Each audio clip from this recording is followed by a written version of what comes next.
Hello friends, welcome to Devanshika stories world. ఇప్పుడు మీరు వినబోతుంది I hate you Mrs Arnav స్టోరీలోని 23వ భాగం. సాయంత్రం ఇంటికి చేరిన అర్నవ్కి అప్పుడే ట్యూటర్ వెళ్ళిపోవటంతో స్నాక్స్ ప్రిపేర్ చేసి సరదాగా ప్రయాగ్ రాఘవరెడ్డి గారితో మాట్లాడుతూ తింటున్న హిత కళ్ళ ముందు కనిపించగానే అర్నవ్ పెదవుల మీద చిరునవ్వు చేరింది. దాని మీద వెంటనే కోపాన్ని కప్పేస్తూ లోపలికి అడుగు పెట్టగానే హిత తలపైకెత్తి, బావా వచ్చేసావా అంటూ పైకి లేచి అర్నవ్ కోసం వాటర్ తీసుకొని ఎదురుగా వెళ్ళి అర్నవ్ చేతిలో ల్యాప్టాప్ తీసుకొని, మీరు రెడీ అవ్వండి, నేను మీకోసం జ్యూస్ తీసుకువస్తాను అని చెప్పి అర్నవ్ని పంపించేశాక హిత బ్యాగ్తో పాటు ఆల్రెడీ తయారు చేసి పెట్టిన జ్యూస్ కూడా తీసుకొని రూమ్కి కదిలింది. అక్కడే ఉన్న రాఘవరెడ్డి గారిని ప్రయాగ్ని పట్టించుకోకుండా వాళ్ళిద్దరూ పైకి వెళ్ళిపోయాక ప్రయాగ్ చిరునవ్వుతో, బావలో చాలా మార్పు వచ్చింది తాతయ్య. ఇంతకుముందు ఎవరైనా తన పనులు చేస్తానంటే కోపం వచ్చేది, బట్ ఇప్పుడు హిత ఎంత ఇరిటేట్ చేస్తున్నా ఓర్చుకొని తనకి నిదానంగా చెప్తూ తనని చాలా జాగ్రత్తగా చూసుకుంటున్నాడు. చూస్తున్న నాకే అది అర్థమవుతుంది బావ హితని ప్రేమిస్తున్నాడని. కానీ పాపం నా చెల్లికి ఇంకా అర్థం కాలేదు అని అన్నాడు. అవునురా ప్రయు, అసలు జీవితంలో పెళ్ళి అనే మాటే ఎత్తను, పెళ్లి చేసుకోను అని మొండిగా చెప్పినవాడు ఇప్పుడు తనంతట తానుగా పెళ్లి చేసుకోవటం, అది కూడా తన బాధ్యతగా కాకుండా ప్రేమించి పెళ్లి చేసుకోవటం నాకైతే చాలా ఆశ్చర్యం వేసింది. వాడు పెళ్ళి అనగానే వాడిచ్చిన మాట మర్చిపోయాడేమో అనుకున్నాను. కానీ వాడు మర్చిపోకుండా తనిచ్చిన మాట నెరవేరుస్తూ హితని బలవంతంగానైనా ఈ ఇంటి కోడల్ని చేశాడు. అది చాలు నాకు అనుకున్నాను. కానీ వాడు హితని ఇంతలా ఇష్టపడి ఇంత జాగ్రత్తగా చూసుకుంటాడని ఊహించలేదు అని అన్నారు. ఎంతైనా బావ ఎవరికి అర్థం కాడులే తాతయ్య అని చిరునవ్వుతో అన్నాడు ప్రయాగ్. అదైతే నిజమే, కానీ ఆ పిచ్చి తల్లి వాడిని ఎలా భరిస్తుందో ఏమో అని అన్నారు. పిచ్చి తల్లి అని మీరే అన్నారు కదా తాతయ్య, అందుకే భరిస్తుంది. ముఖ్యంగా బావకి ఇంత ఓర్పు ఉందని నేను అనుకోలేదు. హితని చూస్తుంటే బావ ఎంత ఓర్పుగా తనని సముదాయిస్తున్నాడో అర్థమవుతుంది అని అనగానే, అది అయితే నిజమేరా, భయపెట్టు బ్రతిమిలాడు తనని నిదానంగా మార్చుకుంటున్నాడు. తను కూడా పూర్తిగా మారి ఈ సమాజం గురించి తెలుసుకుంటూ తన కాళ్ళ మీద తను నిలబడితే చాలు, మనం ఇచ్చిన మాట నిలబెట్టుకున్నట్టే అని అన్నారు రాఘవరెడ్డి గారు తన కన్నీళ్లు తుడుచుకుంటూ. కానీ తాతయ్య, ఇలా అబద్ధం చెప్పి హితని మభ్యపెట్టడం కంటే నిజం చెప్తే బెటర్ ఏమో కదా.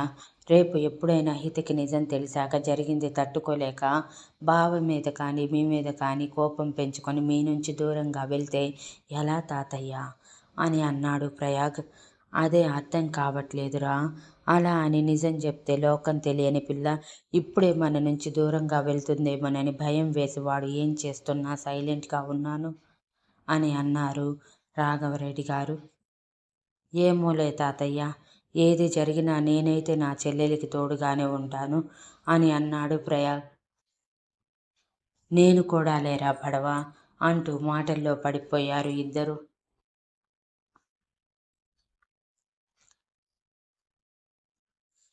ఇక రూమ్లోకి వెళ్ళిన హితకి ఆల్రెడీ వాష్రూమ్లోకి దూరిన అర్నవ్ కనిపించగానే భుజాలు ఎగరేసి అర్నవ్ ల్యాప్టాప్ ఎప్పుడు పెట్టే చోట పెట్టే జ్యూస్ గ్లాస్ పక్కన పెట్టి అర్నవ్ కోసం నైట్ ట్రాక్ తీసి బెడ్ మీద పెట్టి బెడ్ మీద కూర్చుంది అర్నవ్ కోసం ఎదురు చూస్తూ.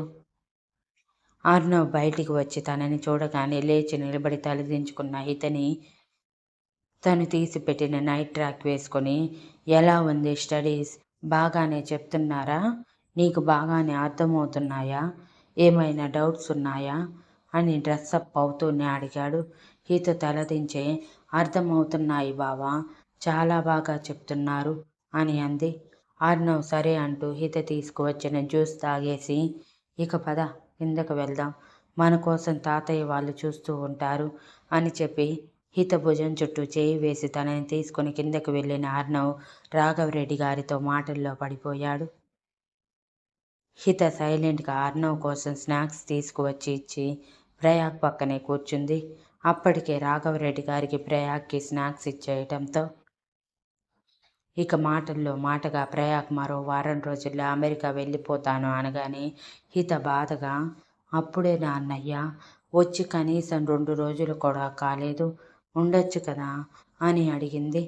నాకు ఉండాలని ఉందిరా, కానీ మీ ఆయన ఉన్నాడు చూశావు, అక్కడ బిజినెస్ మొత్తం నా నెత్తి మీద పడేసి ఇక్కడ ఎంజాయ్ చేస్తున్నాడు నీతో అని వెటకారంగా చెప్పి అర్ణవ్ సీరియస్గా చూడటంతో, అదే వాడిక్కడ బిజినెస్ చూసుకుంటూ నన్ను అక్కడికి తోలేశాడు. అమ్మ కూడా అక్కడే ఉంది. సో వెళ్ళక తప్పదు. నేనెక్కడికి వెళ్తాను చెప్పు. నువ్వు తలుచుకున్నప్పుడల్లా వస్తూనే ఉంటాను కదా. డోంట్ వరీ అని అన్నాడు. సరేలే కానీ బావా, నాకు ఒక 2 రోజులు నా చెల్లిని అప్పగించాలి అని అన్నాడు ప్రయాగ్. ఎందుకు అన్నట్టు చూశాడు అర్ణవ్. నా చెల్లెలికి ఈ లోకం చూపించాలి బావా. ఎలానో నువ్వు ఆఫీస్ అంటూ అక్కడే మగ్గిపోతావు. నా చెల్లిని కూడా అలానే మగ్గ పెట్టాలనుకుంటున్నావా? కుదరదు. తనకి ఈ సిటీ మొత్తం చూపించాలి నేను అని అన్నాడు ప్రయాగ్. సరేలే కానీ 2 రోజులు కాదు, ఒక్కరోజే ఇస్తాను. ఎల్లుండి సండే కదా, ఆ రోజు తనని బయటికి తీసుకువెళ్ళు. నీ ఇష్టం వచ్చిన చోట తిప్పు. కానీ నైట్ 7 కల్లా ఇద్దరూ ఇంట్లో ఉండాలి అని బేస్ వాయిస్లో చెప్పగానే హిత సంతోషంతో మనసులోనే ఎగిరి గంతేసింది. కనీసం దీనికైనా ఒప్పుకున్నావు చాలు. నువ్వు చెప్పిన టైం కల్లా ఇద్దరం ఇంట్లో ఉంటాం అని చెప్పి ఒప్పుకున్నాడు ప్రయాగ్. దట్స్ గుడ్ అంటూ అర్ణవ్ తలాడించగానే హిత తన సంతోషాన్ని కళ్ళతోనే చూపిస్తూ అర్ణవ్ వైపు చూసింది. ఇంతలో హిత, అయితే నేను డిన్నర్ ఏర్పాటు చేస్తాను అని పైకి లేస్తే, నేను హెల్ప్ చేస్తాను పద. డైలీ నువ్వు ఒక్కదానివే కష్టపడుతున్నావు కదా అని హితకు మాత్రమే అర్థమయ్యేలా అల్లరిగా నవ్వగానే, అయితే నేను కూడా వస్తాను, నా చెల్లికి హెల్ప్ చేస్తాను అని అన్నాడు ప్రయాగ్. నేనొక్కడినే ఇక్కడ కూర్చుని ఏం చెయ్యాలంటారు? సో నేను కూడా మీకు హెల్ప్ చేస్తాను అని అన్నారు రాఘవరెడ్డి గారు. అయ్యో తాతయ్య, మీరెందుకు, మీరు రెస్ట్ తీసుకోండి అని కంగారుగా అంది హిత. అసలు నేను ఏదైనా పని చేస్తున్నానా? పైగా నువ్వు పెట్టే తిండికి కడుపు నిండా తిని ఆరాయించుకోవటానికి కష్టపడాల్సి వస్తుంది. ఇలా అయినా కొంచెం వర్కౌట్ చేసినట్టు ఉంటుంది. అయినా నేను పెద్ద పెద్ద పనులు చెయ్యనులే. నువ్వు డైలీ మా కోసం 2-3 కూరలు చేస్తూ ఆ వంటగదిలోనే మగ్గిపోతున్నావు. ఈరోజు అలా కాదు, సరదాగా అందరం కలిసి వంట చేసుకొని అలా గార్డెన్లో కూర్చొని తింటే చాలా బాగుంటుంది. ఎప్పుడు నీ భర్త చిన్నప్పుడు వీడి అమ్మ నాన్నలతో కలిసి అలా తిన్నాము. ఆ తర్వాత ఎప్పుడూ కుదరలేదు పనుల్లో పడి అని అన్నారు రాఘవరెడ్డి గారు అప్పటి కాలాన్ని గుర్తు చేసుకుంటూ. వాళ్ళందరినీ వద్దని చెప్పాలని ఉన్నా చెప్పలేని హిత సరే అని తల ఊపగానే అందరూ కలిసి కిచెన్లోకి చేరటం ఆలస్యం. హిత అందరి కోసం ముందుగా చికెన్ బిర్యానీ చేయాలనుకుని చికెన్ బయటికి తీయగానే అర్ణవ్ అది అందుకొని, ఈరోజు మీ అందరి కోసం నేను స్పెషల్గా చేస్తాను గ్రిల్డ్ చికెన్, అమెరికన్ టైప్, మీకు నచ్చుతుంది అని చెప్పి అది తను తయారు చేయటానికి పూనుకుంటే ప్రయాగ్ దానికి కావలసినవి అందిస్తూ ఉన్నాడు. ఇక రాఘవరెడ్డి గారు హిత ఇద్దరు వెజ్ చేద్దామని ఫిక్స్ అయ్యి హిత దోసకాయ పచ్చడి చేయటానికి దోసకాయలు తీస్తే వాటిని నేను కట్ చేస్తాను అని చెప్పి రాఘవరెడ్డి గారు వాటిని తీసుకున్నారు. ఇక హిత సాంబార్ చేద్దామని సాంబార్ చేయటానికి ప్రిపేర్ అయ్యి వాటికి కావలసిన కూరగాయలు కట్ చేసుకుంటూ పప్పు కుక్కర్ స్టవ్ మీద పెట్టేసింది. అందరూ చెరో ఐటెం షేర్ చేసుకోవటంతో పనులన్నీ చాలా త్వరగా అయిపోతే ఇక చివర్లో డిజర్ట్ చేయాలని గులాబ్ జామ్ చేస్తానని వాళ్ళని ఫ్రెష్ అవ్వమని పంపించి తను చాలా త్వరగా ఆ గులాబ్ జామ్ వాళ్ళ నలుగురికి మాత్రమే సరిపోయేలా చేసేసి తను కూడా ఫ్రెష్ అవ్వటానికి రూమ్లోకి వెళ్ళింది.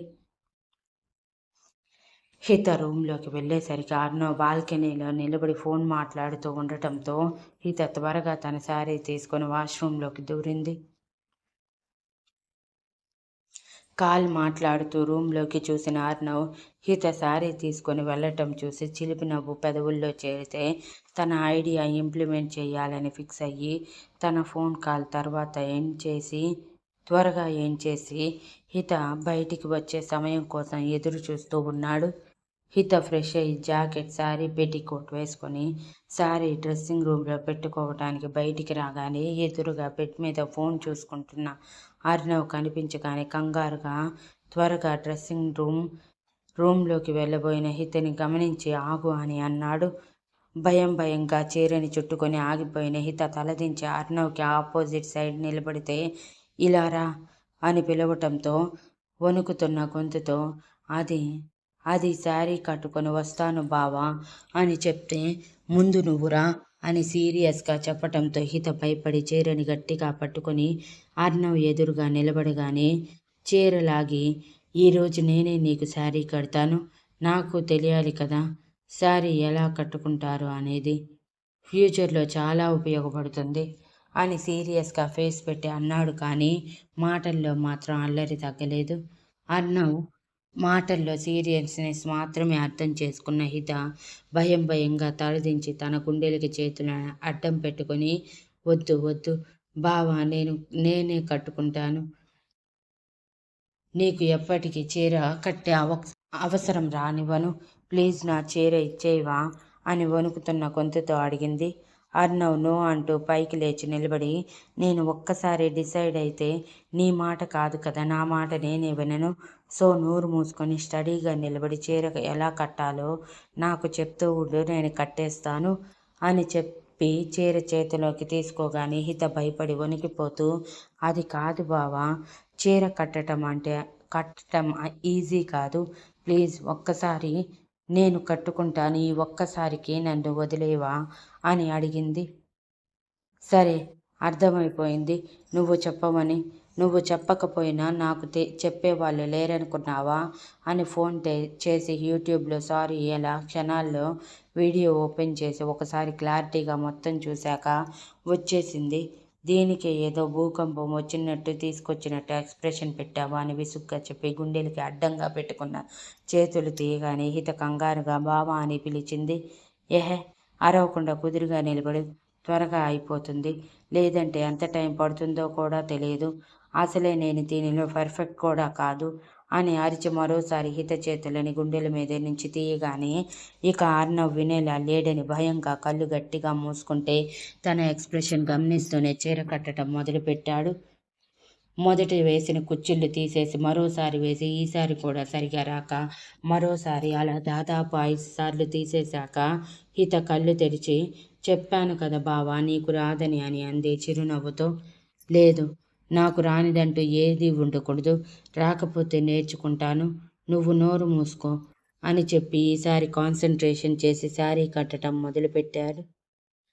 మరో 2 సార్లు పాడైపోయిన మూడోసారి సెట్ అవ్వటంతో సంతోషంగా బయట సరిచేసి నడుము దగ్గర కుచ్చిళ్ళు ఎంత ట్రై చేసినా రాకపోవటంతో విసుగ్గా హిత ఇది ఎలా చేయాలో చెప్పు అని అడిచాడు. నేను వేస్తాను బావా అంటూ చీర తీసుకోబోతుంటే లేదు నేనే వేయాలి, నోరు మూసుకొని చెప్పు అని అనటంతో హిత తప్పక ఇలా వేయాలి అంటూ చేతులతో చూపించగానే అర్ణవ్ వెంటనే నేర్చుకుని వేసేసి చూసావా నాకు రాదు అన్నావు, ఎంత చక్కగా వేశాను అని పోసిన కుచ్చిళ్ళని ఒక్కసారిగా నడుము లోపలి తోపేశాడు. అర్ణవ్ చేతులు నడుము లోపల టచ్ అవ్వటంతో హిత షాక్తో బిగుసుకుపోయి స్టాచ్యూలా మారిపోయింది.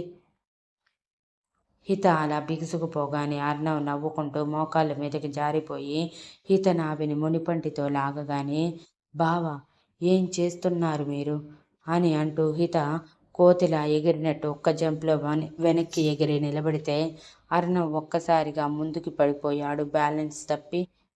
దెబ్బకి హిత ఒంట్లో వణుకు స్టార్ట్ అయ్యి బావా ఏమైంది అంటూ అర్ణవ్ పైకి లేపితే అర్ణవ్ ఎర్రగా మారిన ముక్కుతో ఉక్రోషంగా చూస్తూ మొగుడు ముద్దు పెడితే ఎగిరి కంతేసే పెళ్ళాం నువ్వేనేమో, ఏం చేస్తాం, పెళ్లి చేసుకున్న పెళ్ళాం కనికరించటం లేదు అని నిష్ఠూరంగా అంటూ పైకి లేచి అద్దంలో తన ముక్కుని చూసుకొని వామ్మో నా ముక్కు పగిలిపోయింది, ఇప్పుడు ఈ ముక్కుతో బయటకు వెళ్తే నీ అన్నయ్య నన్ను ఆడుకుంటాడు, ఏం చెయ్యాలి దీనిని, నేను నీకు శారీ కట్టి ఇంత హెల్ప్ చేస్తే నువ్వు నా ముక్కు పొగలగొట్టి థ్యాంక్ యూ చెప్తావా అని ఉక్రోషంగా అడిగాడు.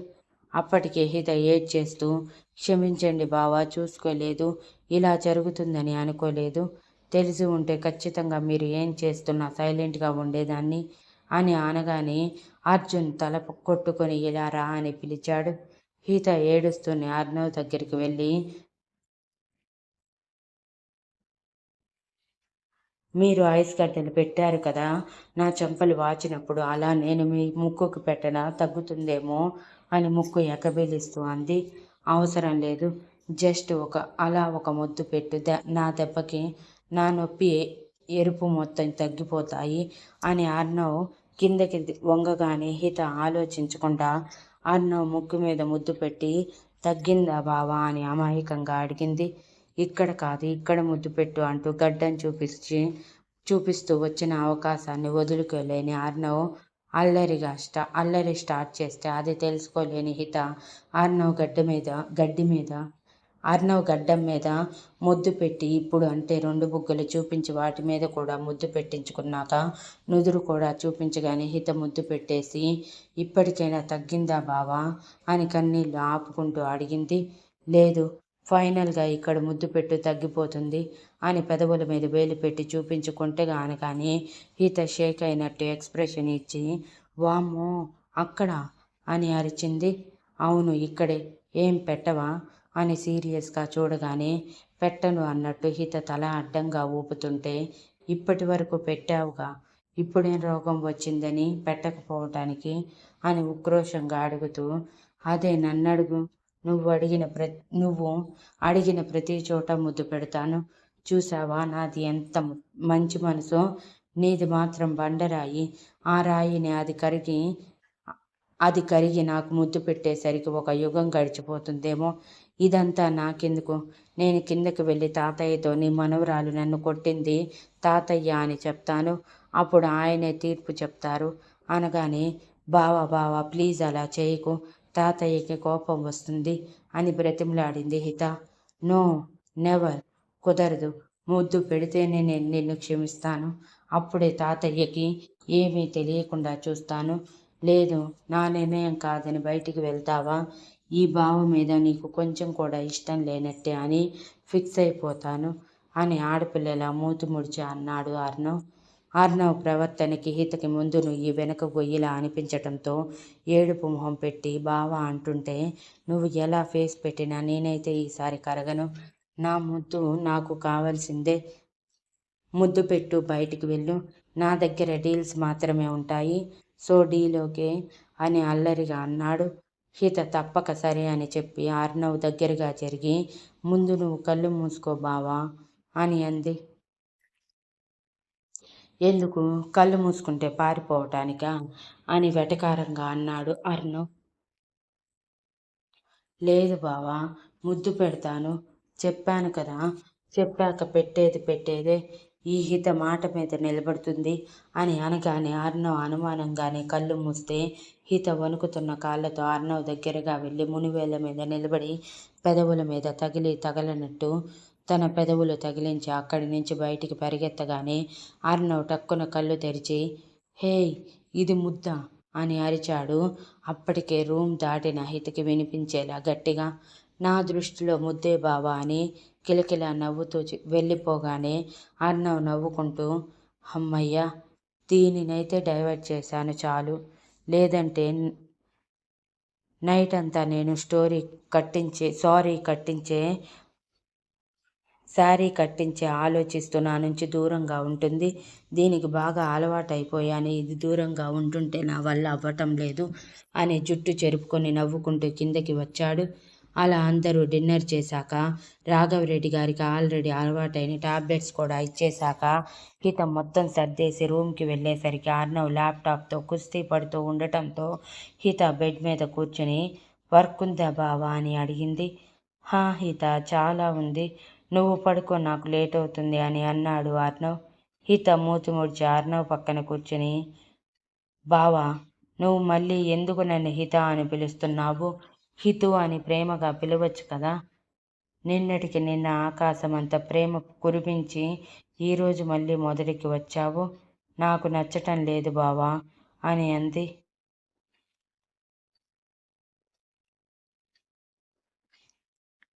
ఢిల్లీ నుంచి పార్సిల్ చేసిన స్నేహ ఫ్యామిలీ మొత్తం సీతాపురంలో తేలి ఆల్రెడీ సీతాపురంలో హిత అమ్మగారి భర్త రామిరెడ్డి గారే ఆయన మోసం చేయటం వల్ల ఆవిడ ఆ ఊరి వరకు పా కష్టాల పాలై వచ్చారని తెలుసుకొని అందరూ రామిరెడ్డి గారిని అసహ్యంగా చూడటంతో పాటు రమణి గారిని తిట్టుకుంటూ ఉన్నారు.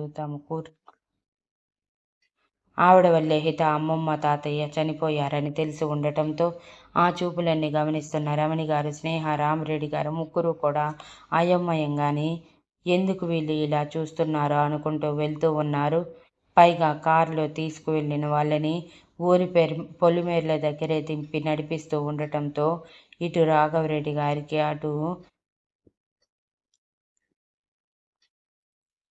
కళ్ళల్లో దిగిన బుల్లెట్ విపరీతమైన నొప్పిని ఇస్తుండటం వలన చాలా కష్టంగా నడుస్తుంటే, మరోవైపు రమణి గారు, స్నేహ వాళ్ళకి కాళ్ళల్లో దిగిన గాజు ముక్కల వల్ల నడవలేక పాదాలు రక్తాలు చిందిస్తూ ఉన్న వెనక ఉన్న వాళ్ళు త్వరగా పదండి అని తొందర చేస్తూ ఉండటంతో కుంటుకుంటూ నొప్పిని భరిస్తూ ఉన్న వాళ్ళకి ఊరి ప్రజలు చూచాయిగా బాగా గుర్తుకొచ్చారు. అలా ఆ ప్రెసిడెంట్ గారి ఇంటికి చేరేసరికి ముగ్గురి శరీరాల్లో ఉన్న రక్తం దాదాపు అరభాగం దారిలోనే దానం చేసేయటంతో మిగిలిన అరభాగానికి నీరసించి పోయారు. అయినా వాళ్ళని వదలకుండా వచ్చిన రోజే పనిలోకి దింపి వాళ్ళ పని మనుషులు వేసుకుని అక్కడ చినిగిపోయిన బట్టలు ఇచ్చి అవి వేసుకొని రమ్మని చెప్పి వాళ్ళు వేసుకొని వచ్చాక స్నేహని వెంటనే ఇల్లు మొత్తం చిన్న దుమ్ము లేకుండా క్లీన్ చేయమని, వంట చేయమని, ఎక్కడైనా కొంచెం దుమ్ము కనిపించినా వంట సరిగా చేయకపోయినా ఎండలో చెప్పులు లేకుండా నిలబడాలని, అది కూడా గంట అరగంట కాదు రోజు మొత్తం అని చెప్పి పనిష్మెంట్ ఇవ్వటంతో భయపడిపోయి దీనంగా రమణి గారి వైపు చూసింది స్నేహ.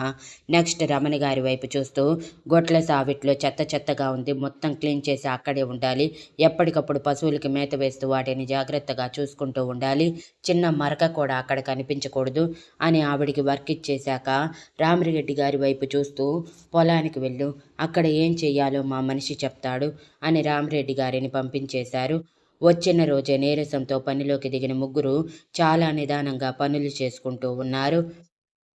గొడ్ల సావిట్లో పేడ ఎత్తుతున్న రమణి గారు ఏడుస్తూ ఉంటే అక్కడే వాళ్ళకి కాపలాగా పెట్టిన మనిషి, త్వరగా చెయ్యి, ఎంతసేపు ఒక పని దగ్గరే ఉండిపోతావు, త్వరగా తర్వాత పశువులకి మేత కూడా తీసుకురావాలి నువ్వు, ఇలా నిదానంగా చేస్తే ఇక రాత్రికే పనులన్నీ అయ్యేది, త్వరగా చేస్తావా లేదా అని అరవగానే అప్పటికే నీరసం నిండిపోయి ఉన్న రమణి గారు భయపడిపోయి త్వరగా పని చేయటం మొదలుపెట్టారు. పని మొత్తం అయిపోయాక రమణి గారు కాళ్ళు మంటలు పుడుతూ ఉండటంతో ఎందుకో అర్థం కాక, కాళ్ళు బాగా మంటగా ఉన్నాయి, ప్లీజ్ ఏదైనా చేయరా అని అడిగింది దీనంగా. అదిగో ఆ వాటర్తో నీ కాళ్ళు కడుక్కో, తగ్గిపోతుంది, దానికి మళ్ళీ ఏదో ఒకటి చేయటం ఏంటి, త్వరగా చూడు, చిన్న పని కూడా వెనకపడకూడదు, అలా పడితే నిన్ను శిక్షించమని నన్ను అయ్యగారు పెట్టారు అనగానే రమణి గారు గబగబా వెళ్ళి కాళ్ళు కడుక్కొని వచ్చి అన్నం పెట్టమని అడగటంతో కొరువు కారంతో అన్నం కలిపి తీసుకువచ్చి తిను అని ఇచ్చారు. ఇంతవరకు అటువంటి అన్నం చూడకపోవటం వలన ఏంటి అనే పరిస్థితుల్లో కూడా లేని రమణి గారు ఆకలికి ఆవురావురమంటూ ఒక ముద్ద నోట్లో పెట్టగానే అమ్మ అంటూ అరుస్తూ నోట్లో ఉన్న ముద్దని ఊసేసి కారం కారం అని కళ్ళు తాగిన కోతలు ఎగురుతుంటే ఆవిడికి కాపలాగా పెట్టిన సరళ నవ్వుతూ ఇవిగో నీళ్లు అని గొడ్ల సావిట్లో పశువులకి పెట్టే నీళ్ళని చూపించగానే రమణి గారు పరిగెడుతూ వెళ్ళి ఆ నీళ్ళని తాగిన మంట తగ్గక మంట మంట అని అరుస్తూ ఏడుస్తూ ఉన్నారు. ఆవిడ ఏడుపు చూసి కూడా అన్నవు చెప్పిన మాటల వల్ల కొంచెం కూడా బాధ కలగని సరళ, ఇది తింటావా లేదంటే పడేయమంటావా, ఇది కూడా లేదంటే రాత్రికి భోజనం ఉండదు మీకు అని అనగానే రమణి గారు భయపడిపోయి లేదు లేదు లేదు తింటాను అని పరిగెత్తుకుంటూ వెళ్ళి ఆ ప్లేట్ తీసుకొని ఆ భోజనం తింటూ రాజభోగాలు అనుభవించిన నేను ఈరోజు ఇక్కడ ఇలా ఉన్నానంటే దానికి కారణం హిత, దానిని ఏం చేసినా తప్పులేదు, నాకు ఒక్క ఛాన్స్ దొరికితే దానిని చంపి నా పగ తీర్చుకుంటాను అని కసిగా అనుకుంటూనే కడుపు నింపుకున్నాక మంట ఎక్కువ అవ్వటంతో ఎంత వాటర్ తాగినా తగ్గక అక్కడే ఏడుస్తూ కూర్చుండిపోయారు రమణి గారు. Next update promo.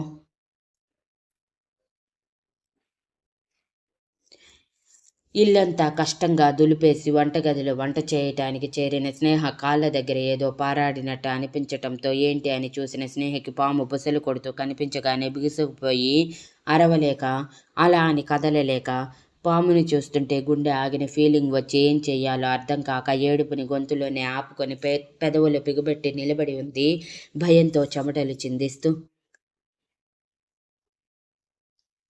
Thank you for listening. And please like, share, comment and subscribe.